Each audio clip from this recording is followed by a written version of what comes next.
Continuando o estudo da parábola, a separação do joio do trigo. Deixai crescer ambos juntos, até a ceifa, e no tempo da ceifa direi aos ceifeiros: recolhei primeiro o joio e atai-o em molhos para os queimar. O trigo, porém, reuni no meu celeiro. Mateus capítulo 13, versículo 30. Joio. Quando Jesus recomendou o crescimento simultâneo do joio e do trigo, não quis senão demonstrar a sublime tolerância celeste no quadro das experiências da vida. Então, nós começamos o estudo quarta-feira e nós vimos que Jesus está fazendo um ensinamento em parábolas. E ele então considera como campo toda a humanidade. E a semente é a palavra de Deus. O semeador é o próprio Cristo, que veio nos mostrar qual é a vontade de Deus. Quando nós falamos que Jesus veio nos mostrar a vontade de Deus, seria a mesma coisa que dizer assim: como é que os espíritos puros vivem? Os espíritos que já se purificaram, eles já se livraram de toda a materialidade. Como que eles vivem? Eles vivem de uma forma respeitosa, de amor a Deus, de amor a tudo que é divino, a tudo que é sagrado. E por isso eles não têm dor e sofrimento. Então foi essa a grande lição de Jesus. Então a semente que ele coloca na terra é a semente dos ensinamentos, dessa doutrina cristã. Neste período que nós estamos vivendo, ainda estamos vivendo, o período de provas e de expiação, cada doutrina, ela traz um nome diferente, mas é a mesma coisa, né? É uma fase que a Terra passa. Então, está explicando aqui que nesse início há uma tolerância por parte de quem dirige o planeta. Quem dirige o planeta, quem é o mestre do planeta, todos somos aprendizes. Toda a humanidade é esse campo onde a semente deverá chegar e germinar. Ele tem tolerância durante um tempo, tanto com o joio como com o trigo. O joio são aqueles espíritos rebeldes, mesmo tendo toda a oportunidade de receber as instruções, a orientação, de saber o que é certo, eles seguem esparramando a maldade, a crueldade, e nós não vemos isso ainda. A pessoa que alicia outra para o mal, para as drogas, para a prostituição, que mata, que desvia dinheiro da alimentação, de vacina, de remédio, que joga bomba contra outro país, atingindo os civis. Embora nós saibamos que exista uma lei de ação e de reação, de causa e efeito, que nada aconteça por acaso, essas pessoas que fazem o mal não deixam de ser aqui na parábola o joio, porque numa plantação, numa lavoura, o joio é aquela erva daninha que vai crescendo e vai sufocando o crescimento da boa planta, daquela que produz o alimento de verdade, que nutre. O que seria num planeta, qualquer planeta, o que seria aquilo que nutre? Lembra da música do poeta, né? A gente não quer só comida, aqui a gente precisa de outras coisas, né? No caso lá era diversão e muito mais. E nós, espíritas, nós podemos dizer que não é só o nosso corpo que se alimenta, a nossa alma se alimenta. Nessa fase do planeta precisa ter o mal para ver como que é bom ter o bem.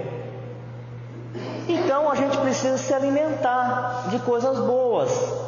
A nossa alma, ela se engrandece quando é bom. Antes da gente começar, eu nem sei que eu sou ruinzinho assim com música, nem sei o nome da música, mas vocês viram que música maravilhosa estava tocando? Então a gente se alimenta do que é bonito, do que é harmônico. O que seria esse trigo aqui na terra? Tudo o que eleva a alma, tudo que eleva a alma, tudo que engrandece, todas as expressões, as formas de manifestação que engrandecem. Um teatro, uma música, um quadro, uma palestra, uma conversação, um gesto de bondade, tudo isso é o alimento, isso nos alimenta a nossa alma. Mas nesse momento do planeta, enquanto existem compromissos kármicos, quer dizer, enquanto ainda a massa ela está trazendo dentro da sua consciência culpa do passado, é necessário que esses maus sejam um instrumento para vir cobrar dessas pessoas o mal que elas tenham feito. Então existe uma tolerância por um certo tempo, porque a pessoa pensa que tolerância é eterna, né? Tolerância, ela tem tempo, tem começo e ela tem fim. Qual é a tolerância divina de permitir que os maus caminhem hoje com os bons? Teve um certo tempo que os maus puniam os maus, era necessário o mal para corrigir os maus, para que aquele que fez o outro sentir, experimentar o mal, sinta e experimente o mal em si mesmo, para saber que não é bom e não faça mais isso com os outros. Mas chega um momento que uma parte, que um grupo, aprendeu a lição e começa a querer o bem. E aí então por que a divina providência permite que esses maus continuem com esses bons? Para ver se eles ainda, no contato com a ternura, com o carinho, se sensibilizem e mudem. É uma tolerância, tolerância tem tempo. Não é assim que acontece com a alergia, né? Mas eu sempre limpei o pó e agora eu tenho alergia a pó. Eu nunca tive alergia a pó. Eu sempre escrevi com giz, eu nunca tive. Agora eu tenho alergia a giz. Eu sempre tomei esse remédio para pressão, para o colesterol. Agora o médico falou que eu não posso tomar mais. Por quê? Porque o corpo tem uma tolerância. Tolerância é um intervalo do começo até um fim que ele suporta. Depois esgota aquele tempo e não suporta mais. Aí ele não quer. Não é? Sempre brinquei na areia, eu era criança, brincava na areia, andava descalço. Agora eu ponho a mão numa mesa que tem um pouquinho de pó, espirro. Chegou no limite que o meu corpo podia ser injuriado, ser atacado com aquele invasor.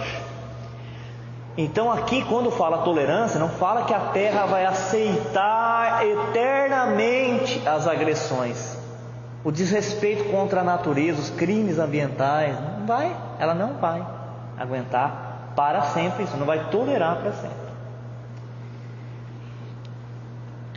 O mestre nunca subtrai as oportunidades de crescimento e santificação do homem, e nesse sentido o próprio mal, oriundo das paixões menos dignas, é pacientemente examinado por seu infinito amor, sem ser destruído de pronto. Então quando a gente fala aqui, nós precisamos nos libertar, não é libertar do outro, nós temos que nos libertar de nós mesmos. Quando na oração eles falam referente a Jesus, o Cristo é o Cordeiro de Deus que tira o pecado do mundo, alguns entendem que Jesus vem e tira, ele pega com a mão o pecado do mundo e leva embora. E nós entendemos que através do ensinamento que ele deixa, a mensagem que ele deixou, o Evangelho, aquele que está permeável, aquele que assimila o Evangelho e procura colocar ele em prática, na medida que põe o Evangelho em prática, deixa de cometer os erros, aí os pecados vão desaparecendo. E é devagar. Outro dia uma moça falou para mim, mas isso é muito devagar, eu vou procurar outra coisa. Mas ele tem paciência, né? Há 2016 anos ele tem paciência, porque é só assim mesmo que acontece, é devagar. As pessoas querendo mudar, elas se esforçando, querendo acertar, a gente erra. Só não pode perder de vista a vontade de querer acertar, porque aí a gente vai. Tem a ajuda dos bons espíritos, de todas as pessoas. Quem está ficando muito para trás nessa transição? É aqueles que não querem mudar. Aqueles que querem mudança, eles não são problema. A gente erra mesmo, é da humanidade. Nós não somos espírito perfeito ainda. Mas o problema será sempre a resistência. Aquele espírito que é resistente, Ele é renitente, quer dizer, ele errou, ele volta a errar, ele encarna e erra de novo, e acha que está certo e erra de novo. Ele é refratário. A luz divina vem, que seria os ensinamentos, isso que nós estamos falando aqui. Bate no ouvido dele e fala: que bobagem, deixa vocês aí falando sozinhos isso daí, eu vou embora. Quer dizer, bate e desvia a luz. E ele é impermeável, igual um solo que a água bate, escorre e não consegue infiltrar. Ele se torna isso, tudo por causa da vontade. Quando nós temos vontade, nós podemos vencer tudo. Nós podemos vencer todos os vícios com a vontade. Ah, mas e se não tem a vontade? Aí não há remédio. Você já viu um remédio que tira a droga da pessoa? Ela é usuária de droga, aí ela toma um remédio e ela se cura? Não. Ah, mas ela vai para a clínica e eles dão remédio. Epa, ele tem vontade de melhorar, aí o médico usa o remédio para ajudar ele se desprendendo da substância, aqueles efeitos no organismo. Mas primeiro o que tem que vir como um sol interior? É a vontade. Com a vontade ninguém segura. Ninguém segura o espírito que tem vontade. Aquele espírito mais trevoso que às vezes ele fica séculos, milênios no mundo espiritual inferior.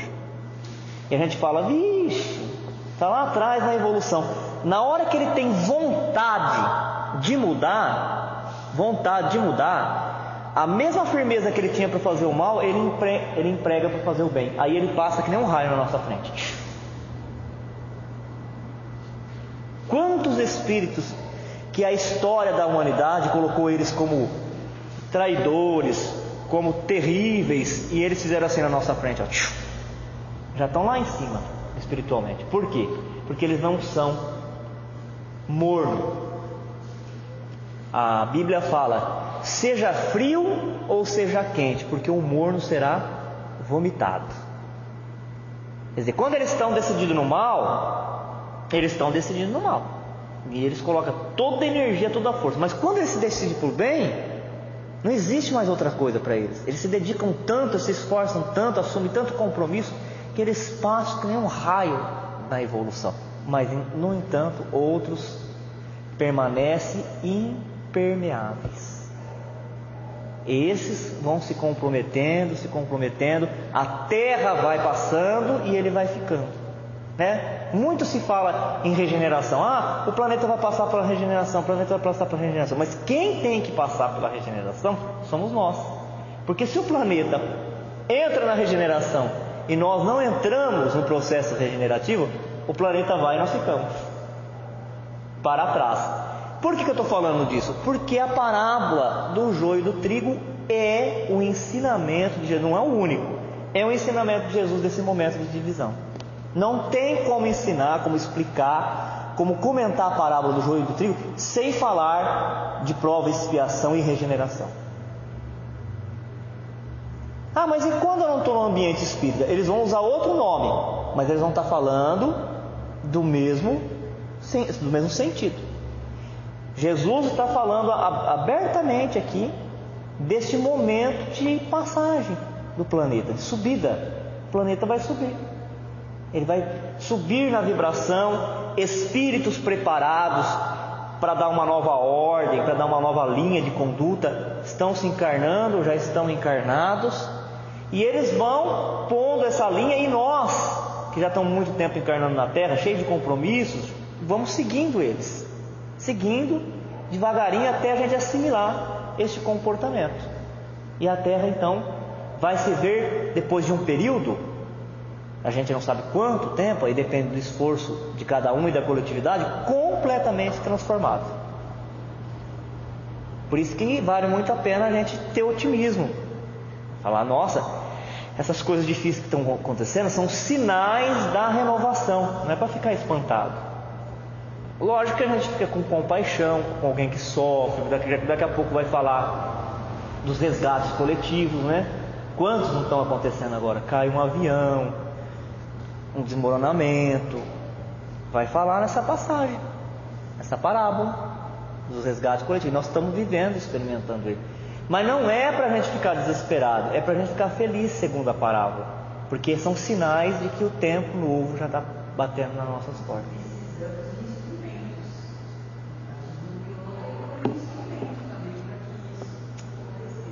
É isso.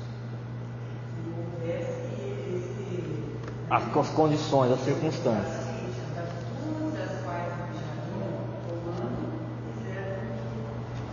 Fosse atraído para lá. Então, o espírito ele tem que se libertar assim. Ele tem que se libertar das suas paixões. É o que a doutrina espírita nos ensina. O espírito vem na Terra para vencer as suas más tendências. Você lembra da palestra da segunda-feira que o orador falou? Todo mundo sabe o que foi na outra encarnação? Como é que a gente sabe? Pelas más tendências e pelas aptidões. Uma criança com 3 anos de idade na frente de um piano, que toca um piano, ele já sabe que ele foi um pianista ou um maestro na outra. É inato, não daria tempo dele aprender tudo aquilo. Se eu tenho o coração duro, ele falou do fariseu, né? Tem um coração duro, eu julgo os outros. Não, está errado, isso aqui. Então eu já sei. Ele falou ali, foi um fariseu. Mas não é a humanidade inteira que foi um fariseu, né? Porque tinha um número limitado de fariseu.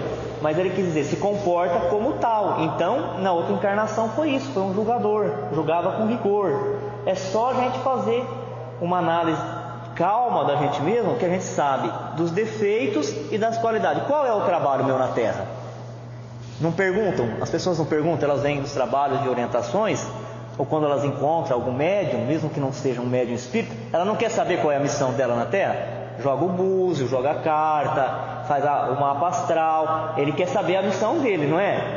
E a doutrina espírita ela fala com calma, com tranquilidade qual é a missão de cada um, porque é o ensinamento do Evangelho, não é uma novidade que a doutrina espírita trouxe.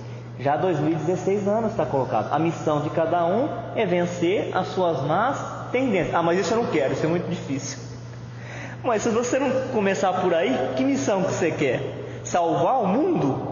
Você tem que salvar primeiro a sua paz íntima, né? A sua consciência tranquila. É isso que ele está falando. Importa considerar, portanto, que o joio não cresce por relaxamento do lavrador divino, mas sim porque o otimismo do celeste semeador nunca perde a esperança na vitória final do bem. Se a terra é o campo, a humanidade é o campo, o coração de cada um de nós é o campo, Jesus é o semeador, o Evangelho, a palavra de Deus, é a semente, e está crescendo o joio, quer dizer, a erva daninha, se fosse aqui na nossa região, o mato, né? O capim, o cipó que está sufocando, não é por relaxamento do lavrador. Não é por relaxamento do lavrador. A gente lembra quando nós estudamos uma passagem do livro de André Luiz, quando a equipe de nosso lar, uma das equipes, elas são deslocadas para fazer um atendimento nas regiões umbralinas e ver tantos espíritos sofrendo, gritando. Os espíritos que estavam recentes nesse trabalho, eles já tinham desencarnado, tinham ido para o plano espiritual, na condição de doentes, de atendidos. Eles tinham passado por todo o tratamento e agora, nos cursos que eles estavam tendo lá, devagar eles iam colocando eles para trabalhar. Então eles eram inexperientes. Quando eles chegavam naquele ambiente de tanta sombra, de tanta dor, de tanto espírito gemendo, gritando, eles falavam: eu não acredito que depois da morte ainda tem tanto sofrimento assim. E aí os benfeitores falaram: pois é isso que é a colheita da semeadura que nós fazemos na terra. Quando a gente pega uma encarnação, nós pegamos uma oportunidade de melhorar, de fazer alguma coisa útil. No entanto, muita gente despreza esse tempo, né? Ou cai na ociosidade, ou no vício, ou na maldade, na perversidade. Quando chega aqui para o mundo espiritual, ninguém precisa apontar o dedo. A própria pessoa sabe que ela errou. Aí ela se sente culpada. Aí que entra um e fala assim: mas por que Jesus não coloca fim nisso? Principalmente na hora que eles descem numa região onde espíritos muito perversos dominavam os outros. Eram juízes, falavam: você vai fazer isso, você vai fazer aquilo lá, você vai sofrer. Então aí os aprendizes daquela equipe falavam para os instrutores: mas por que Jesus permite que aconteça um negócio desse? Ele não vem aqui com todo o poder e autoridade dele e não fale assim: é fim. Acabou tudo isso daí.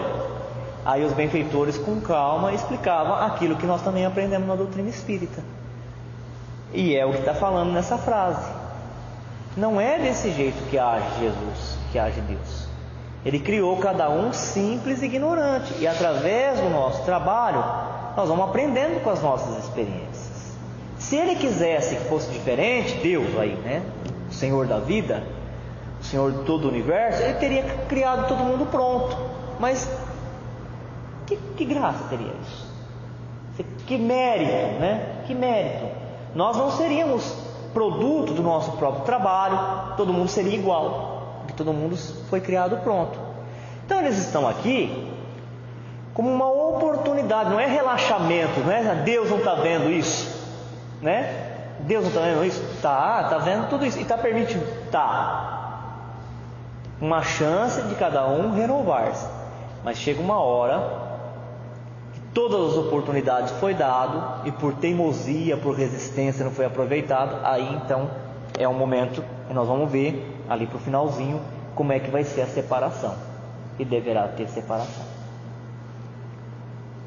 Outra coisa que outros dizem: onde é que estava Deus? No caso dos suicidas, né? Também que a gente tem essa oportunidade de ver na literatura. Alguns suicidas depois voltam e falam das experiências dele. Onde é que estava Deus na hora que cometia esse suicídio?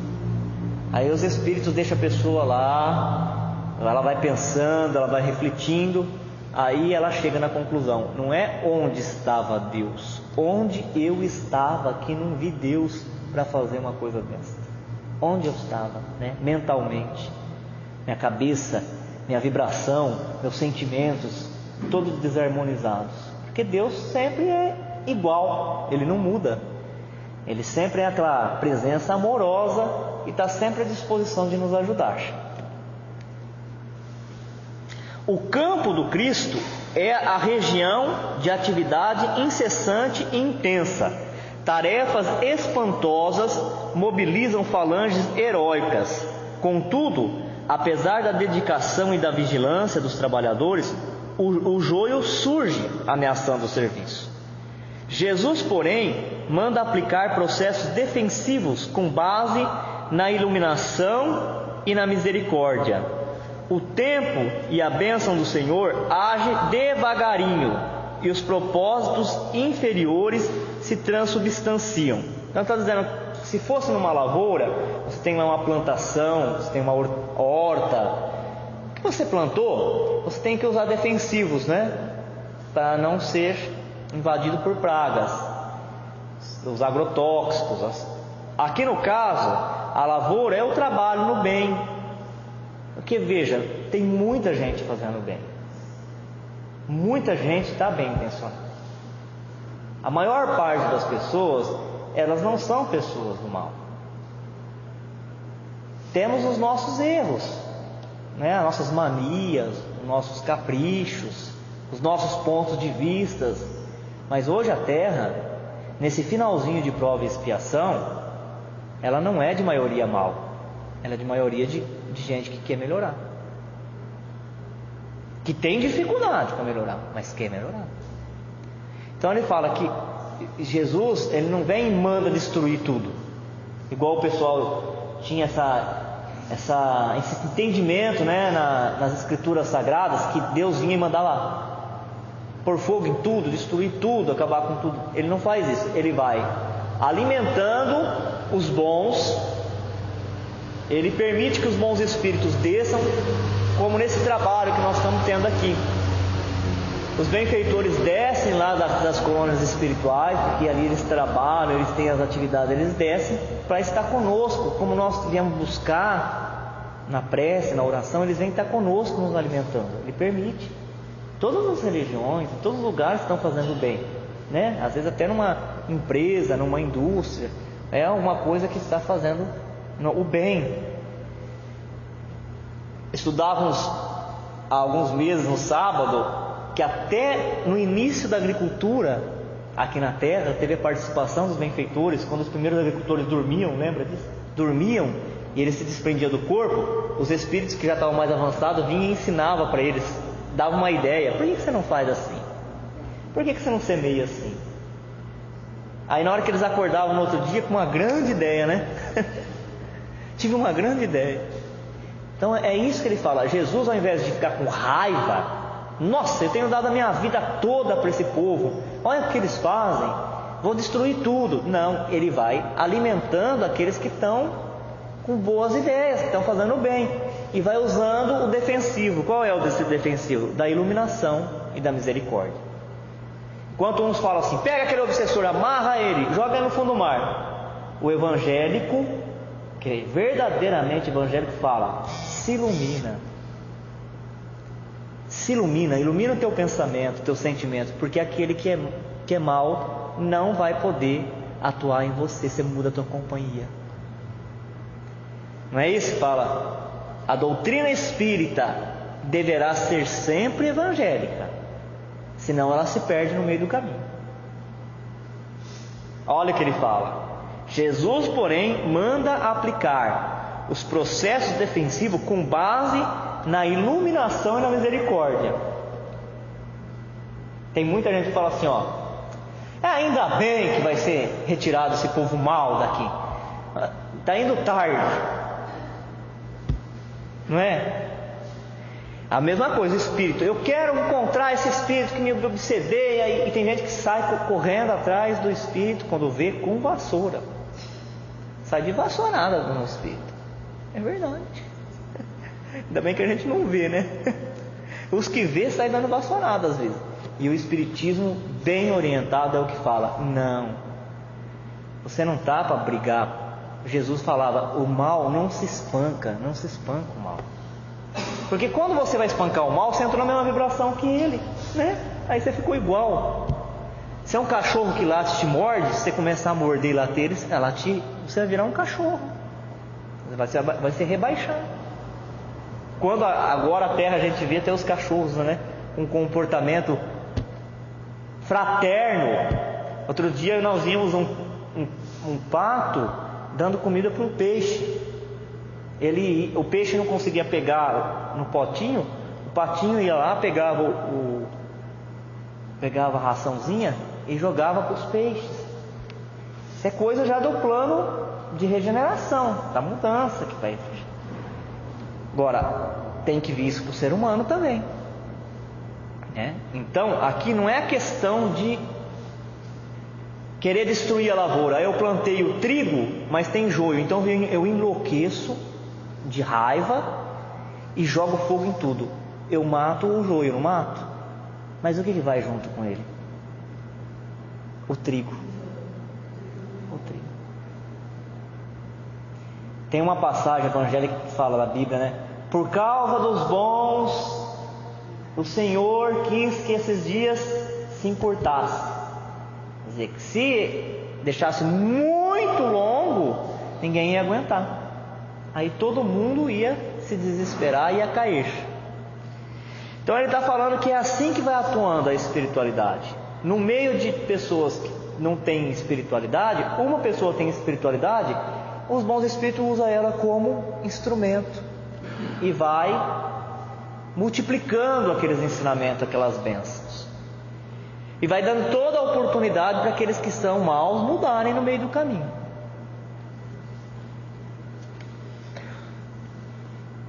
O homem comum ainda não dispõe de visão adequada para identificar a obra renovadora. Muitas plantas espinhosas ou estéreis são modificadas em sua natureza essencial pelos filtros amorosos do administrador da seara, que usa afeições novas, situações diferentes, estímulos inesperados ou responsabilidades externas que falem ao coração. Entretanto, se chega a época da ceifa, depois do tempo de expectativa e observação, faz-se então necessário a eliminação do joio em mudas.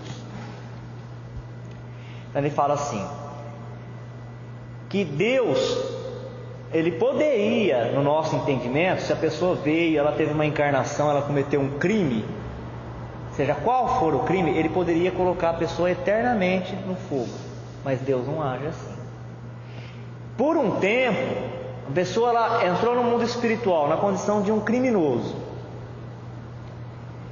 A misericórdia divina vai cercar aquela criatura de amor, não é o que a gente vê nos livros? De amor, de carinho.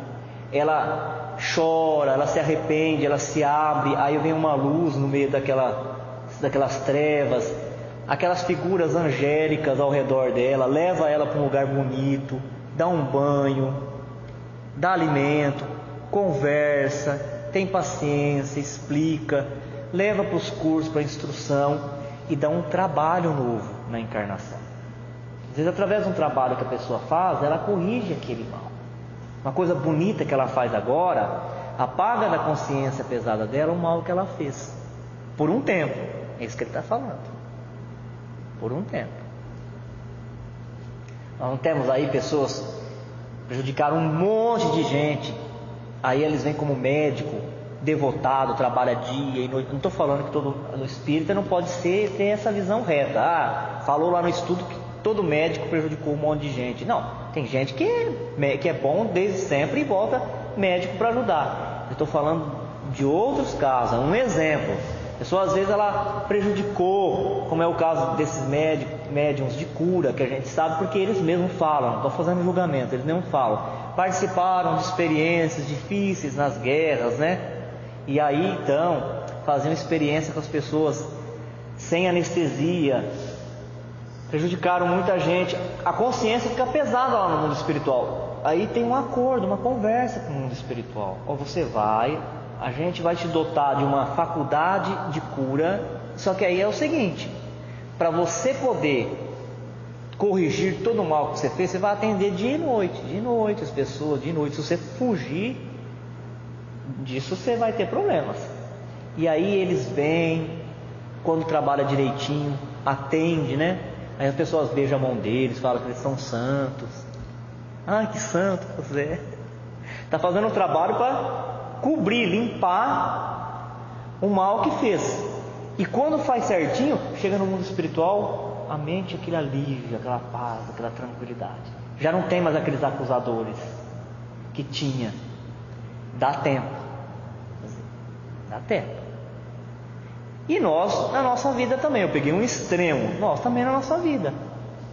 A gente encarna dentro de uma família, vem uma pessoa que a gente tem dificuldade de lidar ali, é alguém que a gente prejudicou na outra existência, ou faltou atenção, né? Na outra encarnação ele esperava que a gente fosse dar mais atenção. Nem sempre é prejudicar, às vezes nós não demos atenção, o carinho, a devoção que ele achava que nós tínhamos que dar para ele. E agora eles voltam e a gente tem essa oportunidade, é o que ele está falando. Quer dizer, a semente está germinando, está crescendo, ainda dá tempo, não veio o ceifeiro, não veio ainda aquele que vai colher, está dando tempo. São essas encarnações que a gente vem, tem oportunidade de trabalho, volta para o mundo espiritual, às vezes não completou, volta para continuar, mas chega um momento da colheita. Nós vamos encerrar o nosso estudo com isso, falando da colheita em molhos, quando pega em feixes, colhe em feixes. E aí o que acontece? Dá a impressão que a terra piorou, porque quando você pega em feixes, se você pega uma pessoa chorando, é um choro, já dói, não dói? Na alma da gente. Você pega aquela pessoa chorando, ela está chorando compassivamente, tá? Os prantos estão lavando o rosto dela. A gente fica ali, assim como uma música boa, ela vai criando harmonia na nossa alma, a gente vai se elevando, aquele choro da pessoa, ela vai impregnando a gente vai se envolvendo com aquele choro, não é? Assim, uma pessoa, e se você pegar então 20 pessoas chorando, milhares de pessoas chorando, é o que ele está falando. Quando você vê alguém resgatando, a gente fica emocionado, todo mundo fica sensibilizado, daqui a pouquinho volta a vida normal. Mas e quando a colheita é em molho, que são os resgates coletivos? É o que está acontecendo agora. Então, no meio dessa plantação, que foram séculos, tirava um joio daqui, cuidava da plantação ali, mas chega uma hora que o trigo, ele está maduro, ele está preparado para render. Então agora eu vou ter que tirar o joio em molho, tirar bastante, amontoar esse joio e pôr fogo. Aí na hora que você põe fogo, né? O impacto quando você põe um fogo, sobe aquele fogaréu, aquela coisa, é maior. E seria esse momento de mudança do planeta. Como ele está para mudar, tem algumas coisas que não pode ser passado para outra fase. E aí então dá a impressão que está piorando e não está melhorando. A colheita não é igual para todas as sementes da terra. Cada espécie tem o seu dia e a sua estação. Eis porque, aparecendo o tempo justo de cada homem e cada coletividade, exige-se a extinção do joio. Então está falando, individualmente, cada um de nós temos o nosso tempo de prestação de conta, né? Temos as nossas noites escuras, noites de tempestades, são aquelas provas amargas, aquelas expiações. Mas chega também o momento das provas, dos resgates coletivos, que a gente fala assim, tá vendo? Não foi eu que votei nesse governante, agora eu pago o pato. Nada disso. Você está no país? Tá. Então você está no lugar certo. Eu limpei o meu quintal, o outro não limpou. Não estou falando que não tem que limpar o quintal, hein? Ele não pode ser também bitolado. Eu limpei o meu quintal, o outro não limpou, eu peguei dengue. Foi injusto. São os resgates coletivos. Quer dizer, eu posso não ser negligente agora, mas em algum ponto da minha existência, nesta ou na outra encarnação, eu fui. Porque senão não teria me pego. Você vê os vírus, as bactérias. Se o nosso corpo perispiritual não tem abertura, não tem brecha, a gente não pega a doença contagiosa, não pega. Mas quando nós temos uma vibração ruim, que seja uma mágoa, um ódio, um remorso, um rancor, ou nós ferimos o nosso corpo com drogas, com bebidas em outras existências, com ações negativas, com preocupação exagerada, com trabalho excessivo porque era materialista, criou brechas perispirituais, as vibrações atraem as bactérias e os vírus e a gente adoece. Você vê, tem gente que trabalha dentro do hospital e não fica doente. A gente dentro da nossa casa pega. Como é que eu peguei isso? Quando eu peguei dengue, eu falava, eu não vi o mosquito. Onde que estava esse mosquito? Eu não vi ele. Ele me picou e eu peguei dengue. E onde que está esse mosquito que eu não vi? E tem gente que trabalha no meio dos mosquitos, fazendo, a dedetização e não pegou. Então é o que ele está falando. Todos nós vamos sentir esse abalo. A terra ela está em convulsão, mas não é porque não tem nenhum justo aqui, nenhum bonzinho.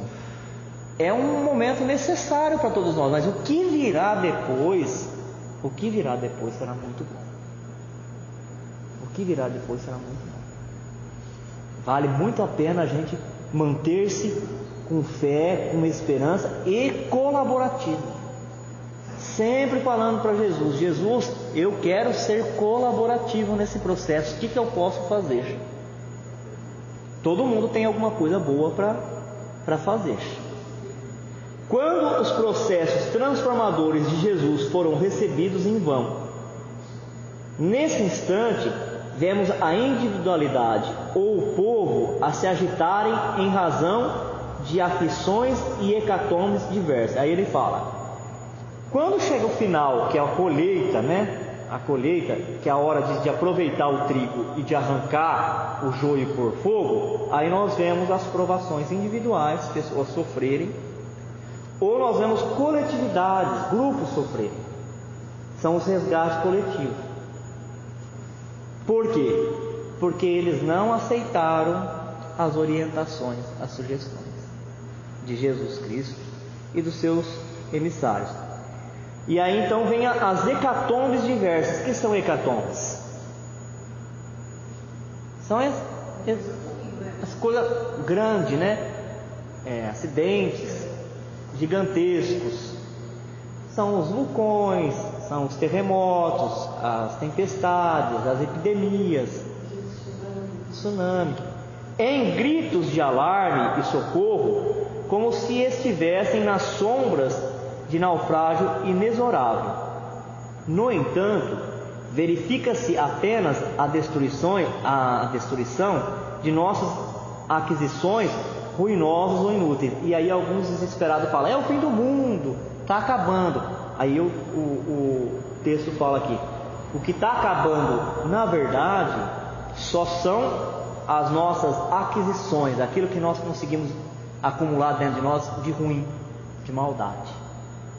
É onde então aquele sentimento odioso, raivoso ou de revolta vai se desfazendo, vai se desmanchando. Em vista de o joio ser atado aos molhos, uma dor nunca vem sozinha. Então ele fala, nesses momentos, como o joio ele não é arrancado um a um, no momento da transição, no momento final da passagem de prova e expiação, ele não é arrancado um a um porque não dá mais tempo, é uma decisão celeste, chegou o fim das provas e expiações, então eles são arrancados em molho. Aí uma dor nunca vem sozinho. Aí dá essa sensação de caos, de que a terra está abandonada por Deus, mas ela não está. Jesus, o lavrador, ele continua no leme do nosso planeta. Só que ele é igual o camponês, que tem que tomar a decisão de arrancar o mato ruim e pôr fogo. E é o que está acontecendo, um processo de purificação da terra para ela subir na hierarquia dos mundos. A nossa terra vai ser elevada no conjunto dos planetas do sistema solar.